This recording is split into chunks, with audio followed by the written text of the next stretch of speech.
بسم الله الرحمن الرحيم. القارعة. ما القارعة؟ وما أدراك ما القارعة؟ يوم يكون الناس كالفراش المبثوث وتكون الجبال كالعهن المنفوش. فأما من ثقلت موازينه فهو في عيشة راضية.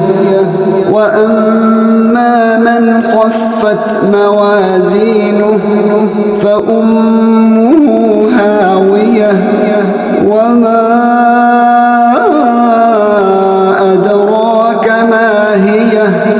نار حامية.